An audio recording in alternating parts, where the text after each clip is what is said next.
Juan capítulo 11, versículo 45. Vamos a leer ahí el texto. Juan 11, 45. Dice así la palabra de Dios. 11, 45. Dice: muchos de entre los judíos que habían ido a visitar a María, viendo lo que Jesús hizo, ¿qué cosa sucedió? Creyeron en él. Vamos a leer una vez más el texto. ¿Está bien? Una vez más. Dice así: muchos de los judíos que habían ido a visitar a María, viendo lo que Jesús hizo, ¿qué cosa dice la Biblia? No escuché. ¿Qué cosa dice? Muy bien. La pregunta es: ¿por qué no todos? ¿Y saben qué cosa es triste ver este final de historia? Yo no sé cuántos finales ustedes esperaron que sean lindos y no tiene un final que ustedes esperan. Miren, todo está preparado para que el final pueda ser feliz. ¿Y el final fue feliz o no? Claro, hubo resurrección, acabó con el dolor, acabó con las preguntas, porque toda la gente se preguntaba por qué Jesús no llegó, dónde estaba Jesús cuando más lo necesitaba, por qué llegó tarde, por qué ahora. Todas esas interrogantes acabaron. Solo que el final de la historia me hubiese gustado que fuese así. Y después que vieron a Jesús hacer el milagro, me hubiese gustado que la Biblia, que allí dijera: todos creyeron en él. Me hubiese gustado. Pero no dice así. Voy a hacer una pregunta. ¿Cuántos vieron el milagro? Todos. Repitan eso. ¿Cuántos vieron el milagro? No escuché. ¿Cuántos vieron el milagro? Todos. ¿Cuántos creyeron? ¿Por qué no todos? ¿Qué sucedió con aquella gente que no creyó? Vamos a leer el versículo 53. Versículo 53. Dice así: desde aquel día resolvieron o decidieron matarlo. ¿A quién? A Jesús. ¿Quiénes decidieron matar a Jesús? Los que no creyeron. Porque aquellos que vieron el milagro y creyeron en Jesús, lo aceptaron como su libertador, lo aceptaron como el Mesías, lo aceptaron como el Hijo de Dios. Pero aquellos que no creyeron decidieron matarlo. Tú ya sabes hacia dónde estoy yendo, ¿verdad? El asunto aquí es: ¿crees o no crees? Porque no hay nadie que dice: pastor, yo estoy en medio, a veces creo, a veces no creo. No, es simple. Aquellos que no creen forman parte del otro grupo que toman la decisión de matarlo. Claro, hoy voy a hablar de otras expresiones, pero en la historia bíblica el grupo estaba dividido. Y una de las cosas que a mí realmente me deja con ese sabor agrio, con ese sabor amargo, es que Dios crea todas las condiciones para que el ser humano se salve, y aún así Él decide perderse. El ser humano.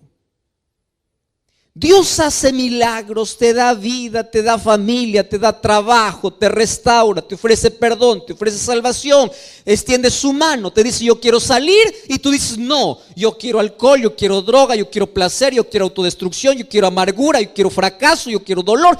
Y el ser humano elige aquello que no le hace bien. Y aquí hay un viejo dicho que dice, ¿no?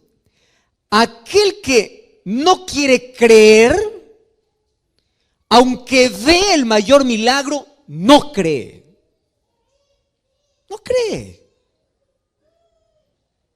Y aquel que quiere creer, aunque no vea, cree. Te doy un ejemplo. Un día Jesús estaba pasando por Jericó. Y dice la Biblia que había 2 ciegos que le dijeron: Señor, Hijo de David, ten misericordia. Ojo, 2 ciegos reconocían a Jesús como el Mesías. Ciegos. Y aquellos que veían milagros, poder, vieron tantas cosas, no lo querían aceptar como el Mesías. Porque aquel que no quiere creer, no importa cuántas cosas pueda haber, no cree. Ahora, muchos creyeron. Me llama la atención esto. Muchos creyeron. ¿Y por qué no todos? Y yo quiero a propósito ahora volver 10 versículos atrás. Vamos al versículo 35. Ustedes se acuerdan que yo estaba con una deuda desde hace 2 noches. Yo les dije que esta última noche iba a dar la respuesta a un interrogante que yo siempre tuve. Versículo 35 de San Juan capítulo 11. Juan capítulo 11, versículo 35. Hemos leído el 45 primero, ahora el 35. Dice así, es uno de los textos más cortos de la Biblia. Tanto así que algunos ni siquiera necesitan allí leer. ¿Qué cosa dice el texto? Jesús lloró. Muy bien, hoy voy a dar la respuesta entonces. ¿Por qué lloró Jesús? ¿No creas que Jesús lloró? Porque ahí estaba Lázaro muerto, estaba detrás de una piedra, estaba con el cuerpo descompuesto. ¿Por qué iba a llorar si sabía que lo iba a resucitar? Tú no lloras cuando sabes que hay solución. Las lágrimas del ser humano es la muestra o de una emoción fuerte, o de una desesperación, o de una angustia que el ser humano enfrenta al ver que todo acabó, al ver que es impotente, al ver que no puede. Y el ser humano desahoga y llora. Y ahora dice, Jesús lloró, solo que no nos explica el por qué. Y el evangelista empieza a avanzar con la historia. Ahí Juan continúa escribiendo su libro y dice, Jesús lloró, punto. Y de allí continúa con la historia. De ahí le dice, quita la piedra. De ahí le dice, Lázaro, sal. Y de allí continúa con la historia. Y termina allí diciendo, entonces muchos creyeron, pero otros decidieron matarlo. Ahora tiene explicación y respuesta las lágrimas de Jesús. ¿Por qué lloró? Porque él hizo todo, escúchame esta palabra, todo, para que la gente pueda creer. Lo mismo hoy. Jesús hizo todo para que tú puedas salvarte, todo. Pero la gente no quiere creer. Si hay algo que lastima tanto el corazón de Jesús, es la indiferencia, la soberbia, la terquedad, la rebeldía. Tú ya escuchaste acerca de un amor no correspondido. ¿Qué es un amor no correspondido? Donde una persona hace todo, absolutamente todo, y hasta lo imposible para que la otra persona también responda a ese amor, pero no responde. Hiere. ¿Y tú sabes cuál es el amor menos correspondido en este planeta? Es el amor de Dios para el hombre y la respuesta del hombre para Dios. Hace todo, pero algunos creen y otros lo condenan. La pregunta es, ¿qué hace que una persona crea y otro le condene? ¿Qué hace que pueda existir esos dos grupos? La respuesta es obvia. Hoy voy a hablar acerca de cómo algunas personas tienen el corazón endurecido. Y cuando yo hablo de corazón, no estoy hablando de aquel órgano que late y que bombea sangre, no. La Biblia, cuando habla de corazón, está hablando de conocimiento, de inteligencia, del cerebro, está hablando del asiento de nuestras elecciones, de nuestras motivaciones, está hablando de nuestra mente específicamente. Ahora la pregunta es, pastor, ¿el ser humano puede cerrar su mente a la influencia del Espíritu de Dios? Puede. Y cuando la mente se cierra el ser humano y no da lugar, por más que Jesús llame, por más que levante la voz, por más que haga milagros, por más que haga lo que haga, el corazón se endureció. Solo que para tener el corazón duro, no creas que el ser humano nace con un corazón duro. El endurecimiento del corazón es un proceso en la vida, donde el ser humano va perdiendo la sensibilidad. Vamos a imaginar que un día va para el campo para ayudar a la familia y el padre le da un machete, ¿no? El instrumento para cortar, o le da una pala, una palana para poder trabajar en el campo. Cuando él agarra ese machete o agarra esa pala, va para trabajar. Cuando empieza a trabajar unos 10 minutos, en la mano va a ocurrir algo. Primero va a causar dolor, porque la mano, ¿qué cosa es? Sensible. Y cuando él continúa trabajando, aquí en la mano va a surgir una ampolla. Y si él continúa trabajando, esa ampolla va a reventar. Y cuando la ampolla revienta, nace detrás una piel más dura. ¿Cómo se llama esa piel? Callo. Y cuando la mano tiene callo, tú puedes trabajar todo el día con el machete y la pala y la mano ya no siente más. Porque se acostumbró. Le dolió al comienzo, pero fue un proceso donde a pesar del dolor continuó insistiendo con la pala. Es solamente una ilustración. En la vida del ser humano es así. Cuando yo me reúno, por ejemplo, con unos muchachos de 8, 9, 10, 11, 12 años. Yo ya hice algunas campañas para menores hace algún tiempo. Me encanta hablar también para niños y contar las historias. Cuando tú cuentas una historia a un niño de 8, 9, 10, 11, 12 años, él se concentra en la historia y tú empiezas a dibujar en su mente. Y finalmente le dices que Jesús le ama. Y cuando tú haces un llamado y dicen, ¿cuántos quieren aceptar a Jesús? Todos los niños levantan la mano. Y si tú preguntas a los niños, ¿ustedes quieren entregar su vida? Quiero. ¿Ustedes quieren bautizarse? Quiero. Todo quiere. Todo lo que tenga que ver con Dios quiere. Pero anda un grupo de 25, 30, 40, 50 años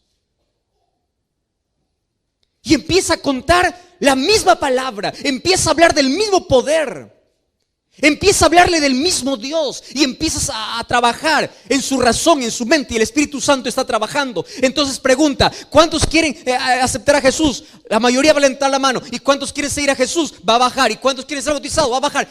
¿Por qué? ¿Qué hace que en la vida podamos perder la sensibilidad? ¿Qué hace? Hay algunos que pueden decir así, pastor, insensibles pueden ser aquellos que han navegado en las aguas oscuras de la vida. Insensible es un homicida, insensible es un violador, insensible es un ladrón, insensible es una persona que se hundió en el pecado. Te digo una cosa, no, te has equivocado si piensas que los más insensibles están afuera en el mundo perdidos. No. Un día un hombre soberbio, Un hombre homicida, que sus manos estaban manchadas de sangre porque perseguía al pueblo de Dios, se encontró con Jesús y le siguió. Cambió su nombre, cambió su historia, cambió su vida. De perseguidor pasó a ser el mayor predicador. El nombre de este era Saulo, que fue para Pablo. ¿Por qué? Porque tu pasado no condiciona para que tengas un corazón duro. Tu pasado no condiciona. Un día 2 ladrones estaban al lado de Jesús, cerca de Jesús. ¿Cuál es la distancia que había entre su cruz y la cruz de Cristo? No era más de 3 metros. Tan cerca de Jesús. Los dos tenían la misma historia, los dos tenían el mismo pasado, los dos habían robado, los dos eran ladrones, los dos estaban condenados, pero uno reconoce a Jesús. Uno. Entonces, no es el pecado que cometes en la vida, o no es la profundidad en la vida al cual hayas caído que hace que tu corazón sea duro. No. Conozco gente que tiene un pasado terrible.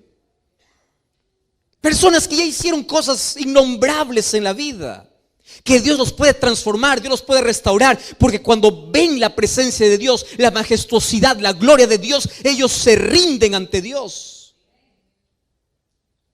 Entonces, pastor, ¿quiénes son los duros? Ahora sí te voy a hablar algo un poquito fuerte.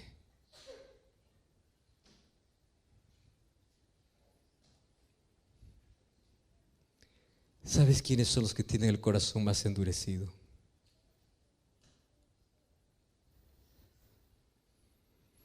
Aquellos que parecen más buenos en esta vida. Incluso aquellos que van a la iglesia. ¿Tú sabes quiénes eran los judíos? Conocían de Dios, practicaban ritos, se apegaban a la ley, pensando que la ley los podría salvar. Y claro, nosotros sabemos cuál es el plan que tiene la ley. La ley nos salva, pero cumple una función en la experiencia humana. El resultado de nuestro amor a Dios es guardar su ley. Nosotros no guardamos la ley de Dios para salvarnos, sino guardamos la ley de Dios porque somos salvos por Él. Porque el resultado de la gracia transformadora de Dios en tu vida es la obediencia natural.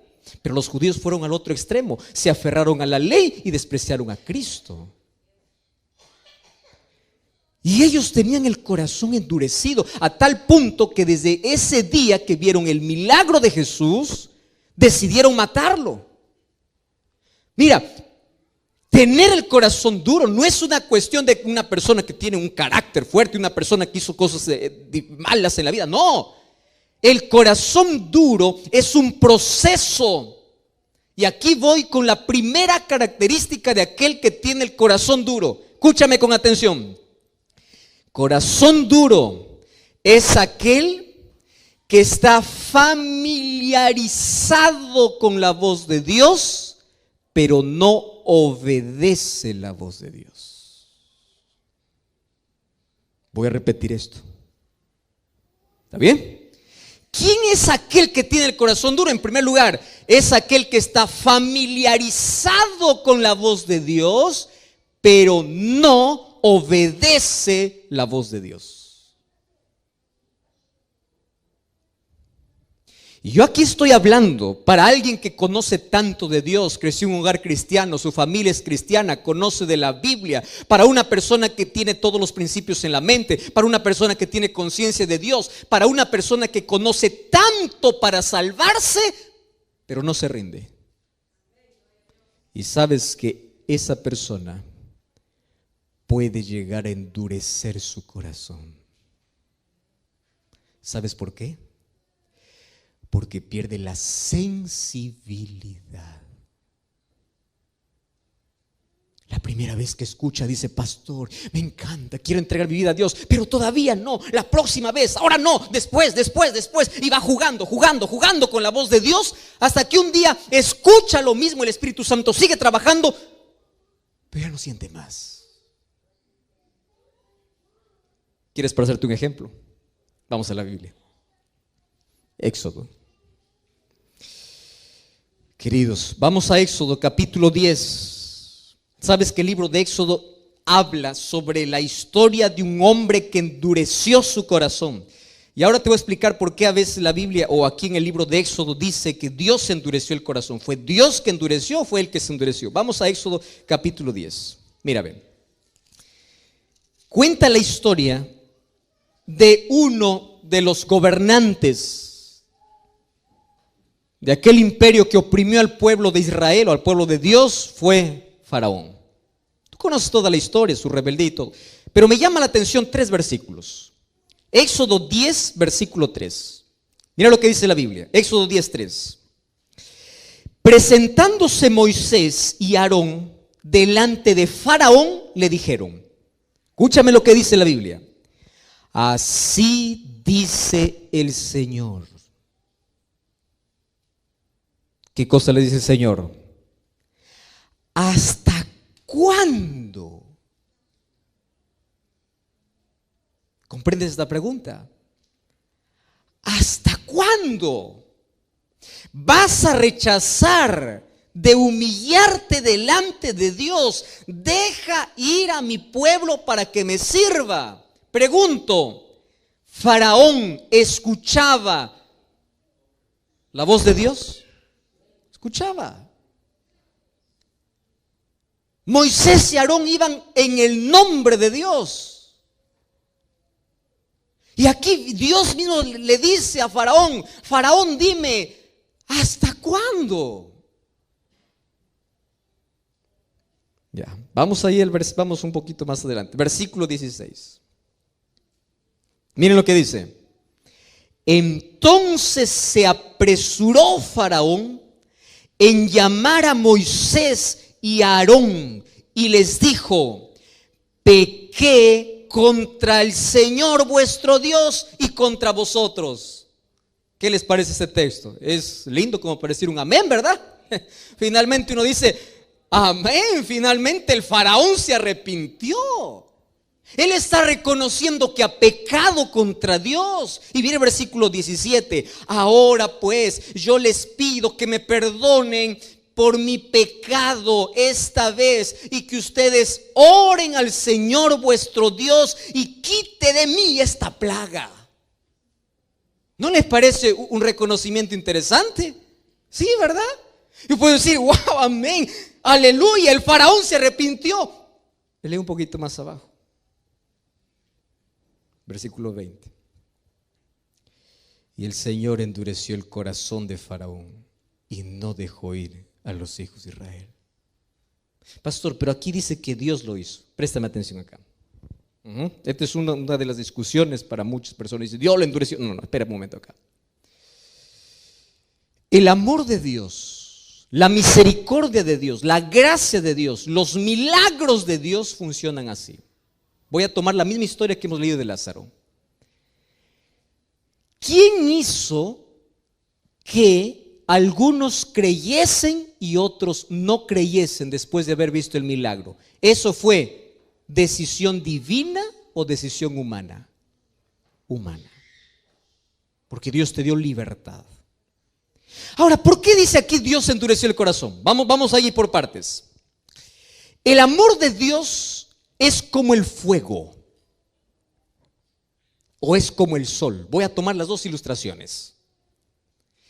Cuando tú colocas fuego y colocas una olla de agua hirviendo y tú colocas allí una papa, escúchame aquí con atención, colocas una papa a una olla de agua hirviendo, dentro de 5 a 10 minutos, ¿cómo está la papa?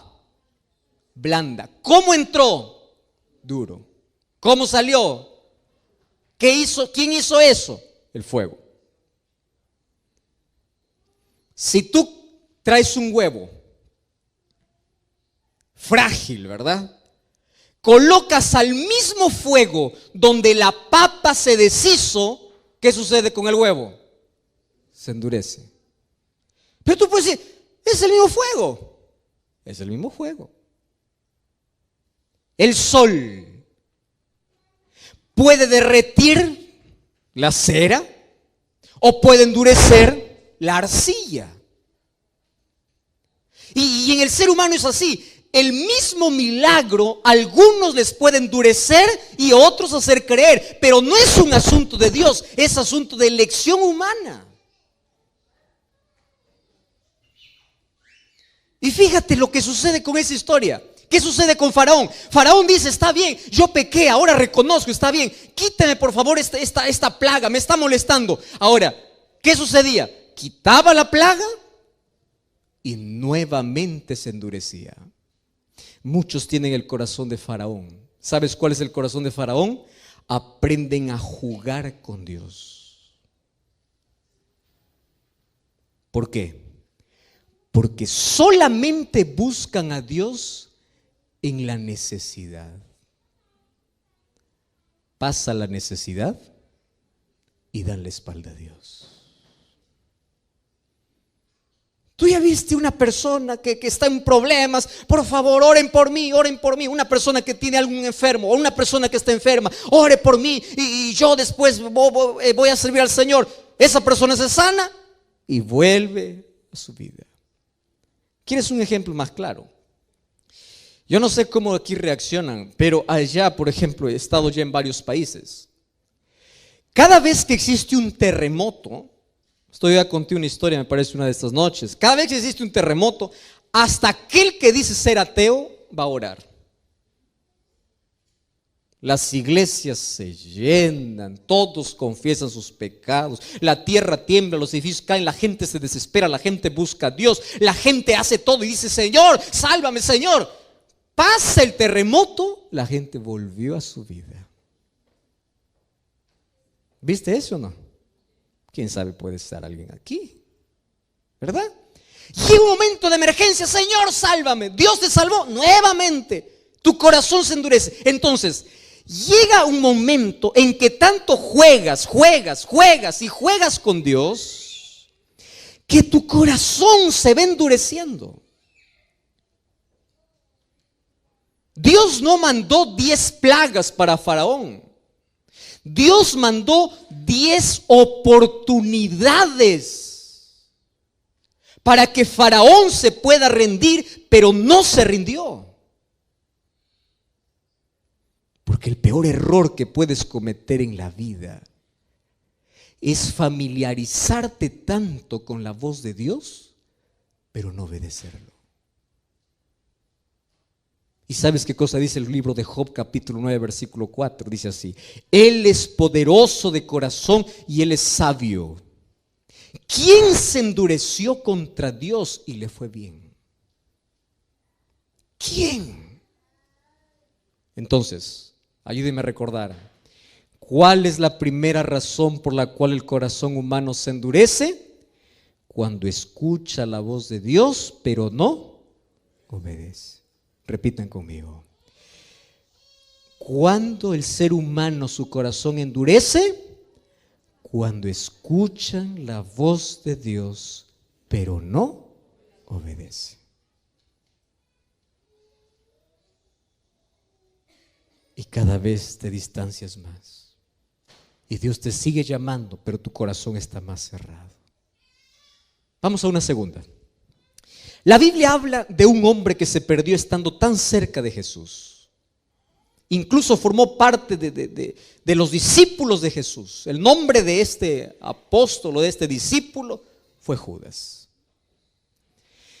Hablar de Judas es hablar de un hombre tan extraordinario. Ustedes saben que de los 12 discípulos que Jesús tenía, el hombre más brillante, más educado, el hombre más, podríamos llamar con mejor coeficiente intelectual, el de mejor reputación, tanto así que los discípulos depositaron su confianza para hacerlo tesorero. Los ojos de todos los discípulos cuando hablaban de una persona brillante entre el grupo era Judas. Si alguien decía, los discípulos de Jesús son una tira de ignorantes, alguien decía, cállate porque ahí está Judas. Judas, educado, inteligente, brillante, una persona que tenía tanto futuro, que si se hubiese colocado en las manos de Dios, él hubiese sido un apóstol grande, un apóstol de influencia, hubiese llevado quizá allí junto a Pablo el evangelio para todo el mundo de su época. Sin embargo, él caminó con Jesús, vio milagros, vio allí los panes multiplicarse, vio a la hija de Jairo resucitar, vio el milagro de Jesús frente a la tumba de Lázaro, vio a los ciegos abrir los ojos, vio a los cojos caminar, vio tantas cosas que Jesús hacía y terminó perdido. ¿Por qué? Vio tanto. Es como decir a alguien que viene aquí años para la iglesia, cantadora, es líder, predica, hace todo y termina perdido. ¿Cómo se perdió? Ah, no, pastor, es que Judas tenía un problema de carácter, tenía un problema de ambición. ¿Tú crees que Juan no era ambicioso? ¿Tú crees que Pedro no era ambicioso? ¿Tú te acuerdas que un día la madre de 2 discípulos de Jesús se acercaron para Jesús a decirle: cuando tú empieces a gobernar, quiero que a mis hijos los coloques, uno a tu derecha y otro a tu izquierda? Demostraba la intención que había en el corazón. Ahora, tú ves la vida de Pedro, un hombre del cual ya se habló mucho, ¿verdad? Cuando fue para la presencia de Jesús era el que más interrumpía, el que más hablaba. No era solamente el que más hablaba, a veces hacía quedar mal. Era un hombre que no tenía control, no tenía dominio. ¿Tú crees que los discípulos de Jesús eran perfectos y Judas se perdió por imperfecto? No, todos eran imperfectos. Todos eran orgullosos, todos eran egoístas, todos eran ambiciosos. La pregunta es, si todos eran orgullosos, egoístas y ambiciosos, ¿por qué uno se perdió? Corazón. No te olvides esa palabra, corazón.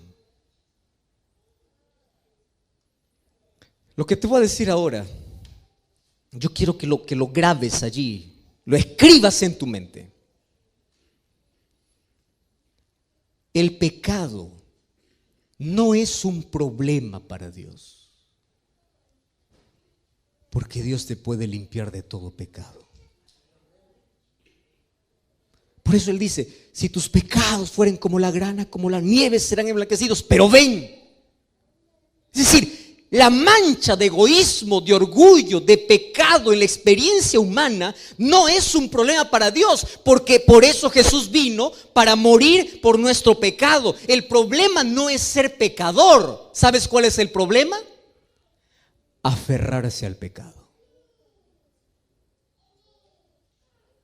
El problema es saber que tú tienes una herida y no quieres tomar la medicina. Todos eran ambiciosos, todos eran orgullosos, todos eran pecadores, pero todos se rindieron a Dios y Jesús fue transformando el carácter de uno a uno. Y mira ese pescador Pedro en el grande predicador, mira ese Juan hijo del trueno en el discípulo del amor, mira ese Tomás incrédulo ahora proclamando quién es Jesús, mira a todos esos discípulos transformados. ¿Qué pasó con Judas? Judas se aferró donde no debía aferrarse. Es decir, nunca se rindió.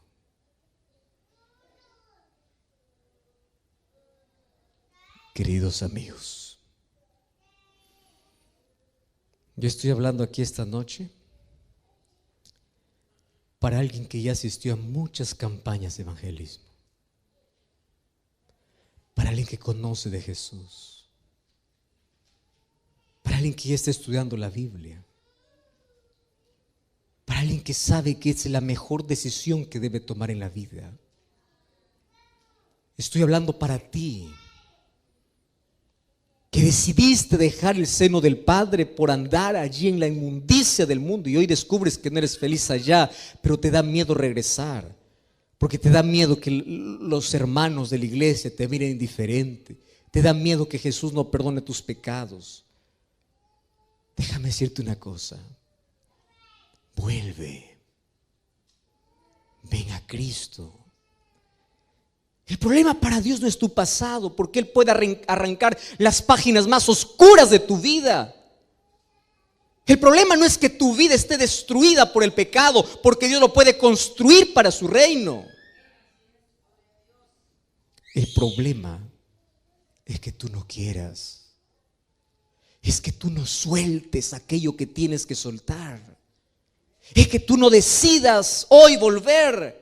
Es que escuches tanto la voz de Dios, te acostumbres a escuchar y a escuchar tantos llamados, pero no estás dispuesto a ir y a rendirte delante de Dios. Ese es el problema. ¿Cómo se endurece el corazón? La segunda razón es cuando tú te aferras donde no tienes que aferrarte. No te aferres al pecado, aférrate a Cristo. Él puede transformar tu historia, Él puede cambiar tu vida. Por eso la invitación de Jesús es así: si oyeres hoy su voz, no endurezcáis vuestros corazones. ¿Tú sabes por qué en la Biblia no existe mañana? Porque el mañana es un misterio que no sabes si lo vivirás. Apocalipsis 3:20 dice así: he aquí estoy. No dice estaré. ¿Qué cosa dice? Estoy. Porque la salvación en la Biblia es un llamado urgente y presente. Esta noche tengo una pregunta para ti. Y la pregunta es: después de haber visto tantos milagros en la vida, ¿cuál es tu actitud? ¿Creer o condenar? Esa respuesta lo tienes tú.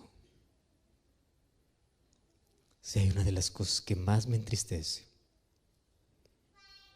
es imaginar el rostro de Cristo bañado en lágrimas, donde Él hace todo, absolutamente todo para salvarte, pero tú eliges perderte. Si tú eres padre, vas a comprender por lo menos un poquito qué significa llorarle a un hijo para que cambie y él no cambia.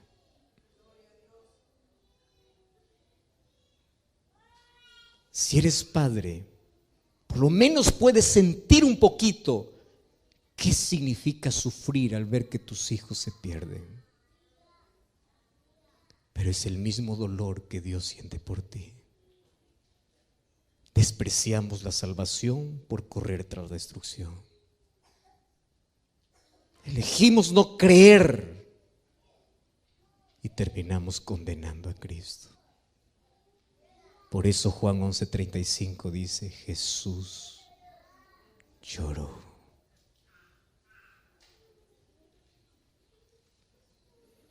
Hace algún tiempo escuché una historia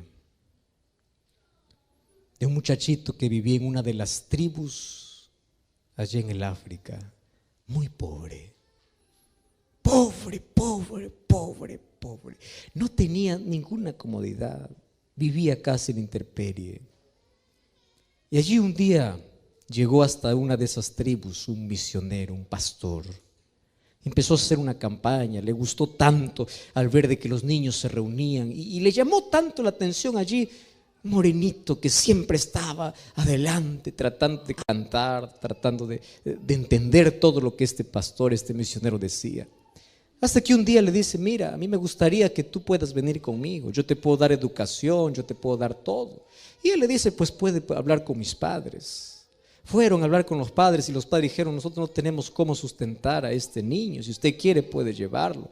Sin embargo, él es nuestro hijo, lo amamos mucho, más también queremos su bienestar. Aquel misionero tomó al niño y lo trasladó hacia una ciudad, le dio educación, el niño fue creciendo, tenía un buen coeficiente intelectual, era inteligente, empezó a aprobar todos los cursos. Un día fue creciendo, creciendo, y a medida que fue creciendo y viendo tantas comodidades a su alrededor, empezó a olvidarse también de su familia. Y después de algunos años él escribe una carta. Y él ya tiene una novia, y una novia donde él le había dicho: mira, yo vengo de mayores comodidades, donde él se avergonzaba en sí de su origen. Y él hacía creer a todo el mundo de que él venía de una familia muy acomodada.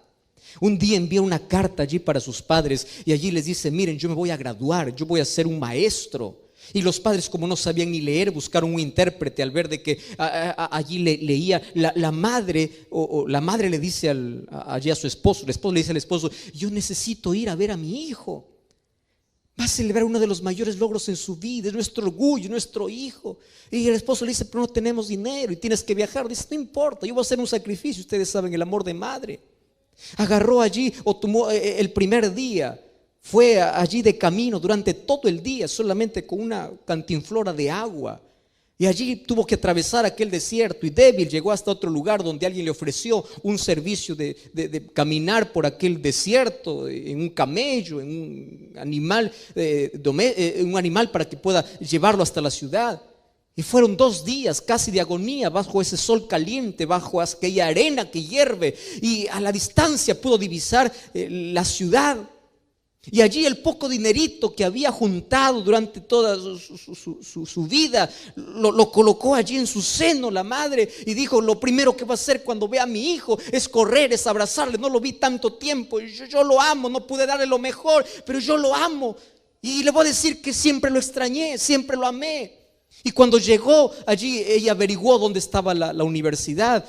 Entonces tú puedes imaginar la madre cómo estaba, ¿verdad? Andrajosa, no tenía un zapato, estaba descalza, estaba con un vestido, no, ni siquiera un vestido, ¿verdad? Era pocas ropas que tenía por la miseria donde ella vivía. Y de pronto, cuando llegó a la universidad, allí este muchacho vio que en la distancia se aproximaba alguien que parecía ser de su tribu. Y aquel día era el día de graduación. Y aquel día fue donde todos tenían que celebrar. Y él era uno de los alumnos más brillantes. Y él se fue, se escondió y dijo: yo hoy día no voy a salir. Hasta que el rector se dio cuenta de todo eso. Y en aquel día donde estaban entregando las diplomas para todos, en aquel día le dicen a este muchacho: nosotros tenemos una sorpresa para ti. Y todos estaban en silencio. Y en ese momento se abre el telón y aparece la madre. Y corrió allí para el cuello de su hijo y empezó a llorar. Y le dijo: hijito, yo viajé 3 días solo por verte. Y este muchacho se acerca al oído de la madre y le dice así: maldita mujer, ¿por qué viniste a verme? Yo no soy tu hijo. Viniste aquí para poder avergonzarme delante de todos mis amigos en una de las ceremonias más especiales de mi vida.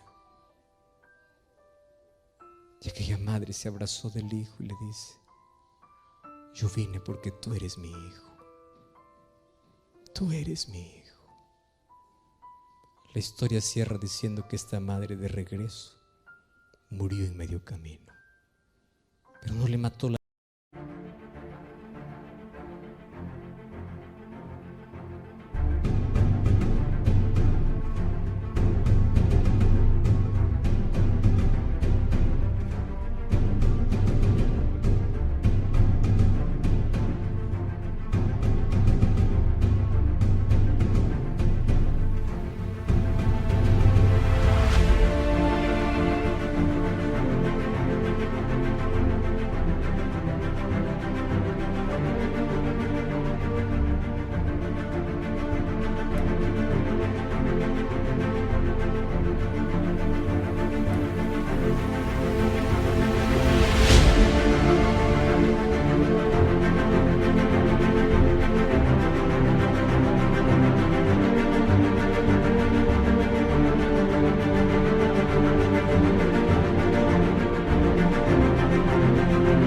debilidad, no le mató cruzar un desierto. Lo que le mató fue la indiferencia de haber hecho tanto por ver a su hijo y sentir el rechazo de su hijo. Nuestra actitud es así. Un día Jesús viene a tu vida y mientras tú estás trabajando, mientras estás en el mejor momento de tu vida y dice: yo morí por ti, yo hice todo por ti, yo te sostengo, yo te doy vida, yo hago todo, hice milagros, hoy te doy vida. Yo vengo, quiero darte todo. Y a veces nuestra actitud es: sal de mi vida, yo no te necesito. Y nuestra arrogancia y nuestra dureza de corazón nos lleva a la mayor destrucción de la vida. Queridos, no hagamos llorar a Jesús. No hagamos llorar a Jesús. Nuestra incredulidad, nuestra arrogancia y nuestra dureza de corazón rasgan el corazón de Dios. Él hizo todo por salvarte. Todo lo que tienes que hacer es rendirte. Ven a Jesús.